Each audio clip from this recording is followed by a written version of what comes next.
تنظیم اسلامی کی طرف سے جو گاہے بگاہے مختلف مہمات جو ہیں وہ برپا ہوتی ہیں، 2 ہفتے کی، 3 ہفتے کی، 6 ہفتے کی، یہ آگاہی منکرات کے لیے ہے۔ ہم لوگ اپنے دنیاوی دھندوں کے اندر اس درجے مصروف ہو جاتے ہیں، الذین ضل سعیہم فی الحیات الدنیا، یہی کی بکھڑے جو ہے ہمیں کچھ سوچنے نہیں دیتے، لہٰذا اس میں ضرورت یہ محسوس ہوتی ہے کہ گاہے بگاہے بتایا جائے۔ ہماری مہمات چلتی ہیں 3 ہفتے کی مہم بے حیائی اور عریانی کے خلاف، پھر ایک بڑی طویل مہم ہماری چلی تھی انسداد سود کے لیے۔ قرآن حکیم میں جو الفاظ اس گناہ کے لیے استعمال ہوئے کسی اور گناہ کے لیے نہیں ہے۔ اگر باز نہیں آتے تو اللہ اور اللہ کے رسول کا تمہارے خلاف اعلان جنگ ہے، فَأْذَنُوا بِحَرْبٍ مِّنَ اللَّهِ وَرَسُولِهِ، بہت سخت الفاظ۔ تو اسی طرح آج کل 14 اگست کے مناسبت سے ایک مہم جو تنظیم اسلامی نے شروع کی، اور یہ بھی اصل میں ایک آگاہی والی بات ہے، اویئرنیس ہے کہ یہ ملک ہم نے حاصل کیا تھا تو اصل مقصد کیا تھا، غزو غایت کیا تھی۔ جب تک یہ بٹوارہ نہیں ہوا تھا،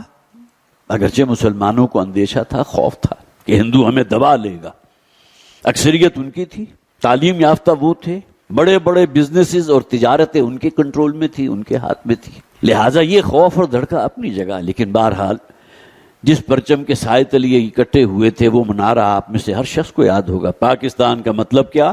لا الہ الا اللہ۔ اور جسے آپ کہہ سکتے ہیں بالکل آؤٹ آف دا وے اللہ تعالیٰ نے پاکستان کو ایٹمی قوت بھی بنا لیا۔ 57 یا 49 57 یا 59 جتنے بھی ممالک ہیں مسلمان، ان میں یہ جسے آپ کہیے یہ سنہری تاج جو ہے اور کسی مسلمان ملک کے پاس نہیں ہے، ایٹمی قوت ہے۔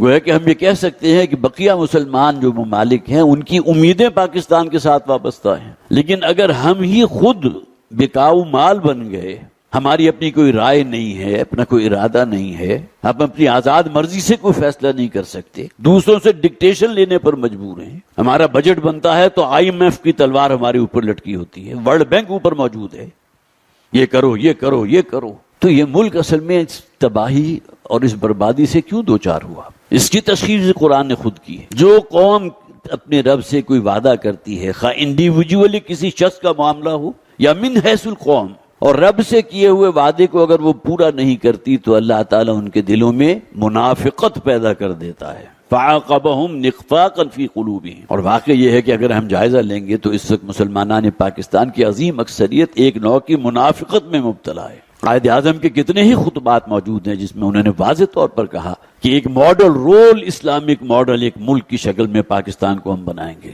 جہاں اللہ کے نام کا بول بالا ہوگا، شریعت نافذ ہوگی۔ تو یہ وہ تلخ حقائق ہیں کہ جس کا ذکر کرتے ہوئے بھی بعض اوقات انسان کو ندامت اور پشیمانی ہوتی ہے کہ ہم اس وقت کہاں کھڑے ہیں۔